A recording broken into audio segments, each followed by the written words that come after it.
Hello WWE fans and welcome to the WWE Universe as we're here to take a look at one of the recent pay-per-views, Backlash, as Backlash 2018 was our first pay-per-view after WrestleMania. Sorry if this is a bit late in terms of the results and stuff, but I thought it would be a good time to catch up as Money in the Bank is fastly approaching.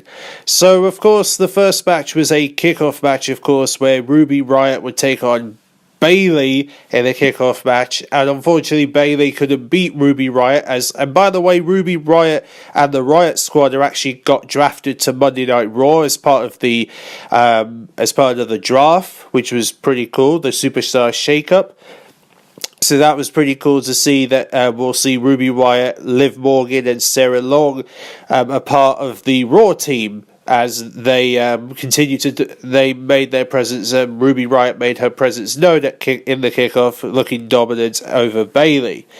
And then we come to the first of our pay-per-view matches, which is the Intercontinental Championship match, where Seth Rollins, who represents Raw, takes on SmackDown's representative, The Miz. Yes, Miz is now back on SmackDown again, as he hopes to bring the Intercontinental Championship to SmackDown, but unfortunately that didn't work out because Seth Rollins would beat The Miz and he continues to hold the Intercontinental Championship on the Raw brand. So Seth Rollins coming out on top once again over The Miz.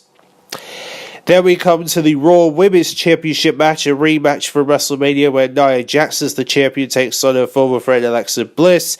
And of course, Nia Jax, of course, would, pretty much win as she continues to look strong as the Raw Women's Champion, even though she's going to be having a match with Ronda Rousey at Money in the Bank, which should be interesting to see if WWE are going to keep her as champion or whether they'll pass it to Ronda Rousey this soon, which I think it's a little too soon for Ronda Rousey, but then again, maybe it's a good thing to happen, who knows, But something else that was worth paying attention is that during this match, Alexa Bliss actually got injured during this match, but she is able to compete now. I don't think it was that serious, but it was a minor injury, so at least it wasn't too bad enough that she would be off the shelf for a little time. But she was able to be back in time for Money in the Bank, so she will be taking part in that Money in the Bank ladder match.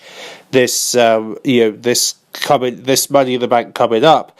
And then we have the United States Championship match where Jeff Hardy would take on Randy Orton for the United States Championship. And of course, Jeff Hardy would able to defeat Randy Orton, as of course, by the way, Jeff Hardy is a part of SmackDown now as the United States Champion. So now Jeff Hardy continues to continues his performance as the United States Champion at Backlash, beating Randy Orton. And obviously we'll skip the Eliza performance because the Eliza performance is just it's just bonkers and crazy. But anyway, we go on to another one of the huge matches for the night, which is obviously Daniel Bryan versus Big Cass. This is Daniel Bryan's first pay-per-view match following his return at WrestleMania, where he's taken on a returning Big Cass, who is now a member of SmackDown. And of course, Daniel Bryan was able to defeat Big Cass and coming out strong at Backlash. But however, though, Big Cass did viciously attack Daniel Bryan after the match. Well, funny enough, Big Cass got injured again, not so recently, so obviously we're not going to be seeing him at Money in the Bank, but it's very possible he might very well be out for a little bit longer again, so we probably won't be seeing him for a lot more longer compared to what we were hoping for. But nevertheless, we would go on to the SmackDown Women's Championship match, which would see Carmella as the new champion who beat Charlotte after a few days after WrestleMania, take on Charlotte as she hopes to recapture the SmackDown Women's Championship. And of course, out of surprise, Carmella was able to defeat Charlotte and remain SmackDown Women's Champion. So this is quite impressive for Carmella because now she's going to carry the championship and hopefully continue to do so against Asuka at Money in the Bank in a few weeks. And then we come to Another pay-per-view battle between AJ Styles and Shinsuke Nakamura for the WWE Championship as the heels. Shinsuke Nakamura continues to want to take AJ Styles' championship, but obviously AJ Styles and Shinsuke Nakamura's match ended in a no contest, and it's because of this they decided to allow them to fight hopefully to find a winner at Money in the Bank, and Shinsuke Nakamura had made that match a last man standing match, so hopefully that will be the match that will determine who actually wins between Shinsuke Nakamura and AJ Styles in that WWE Championship last man standing match at Money in the Bank. So that's where we'll hopefully see the end of that rivalry.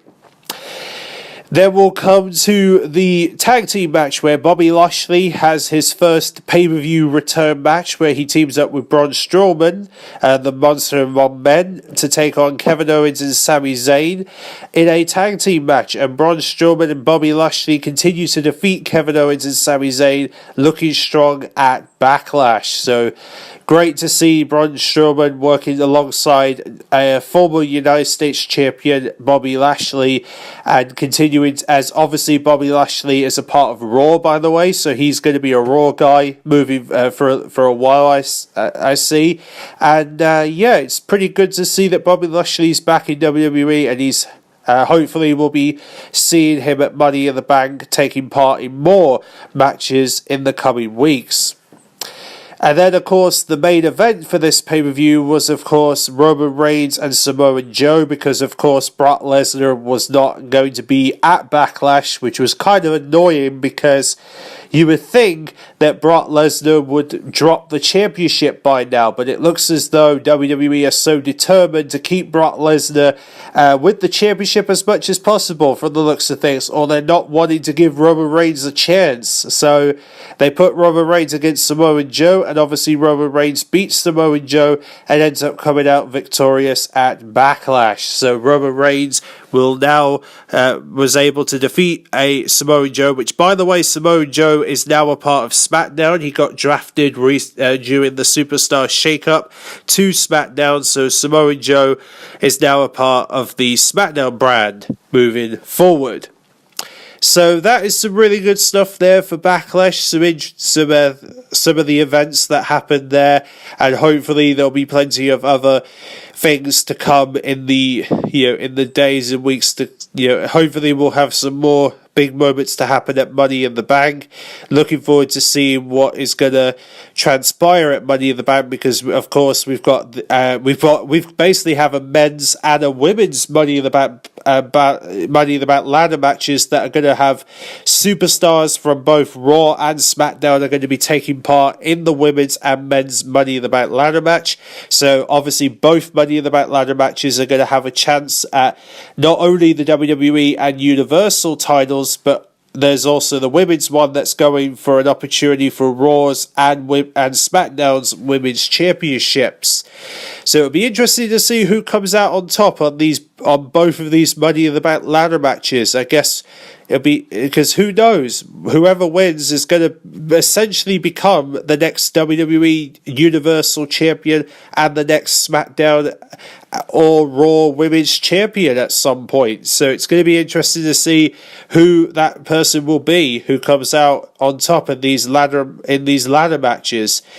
So thanks for watching, and I'll see you guys in my reviews or results for Money in the Bank. See you then.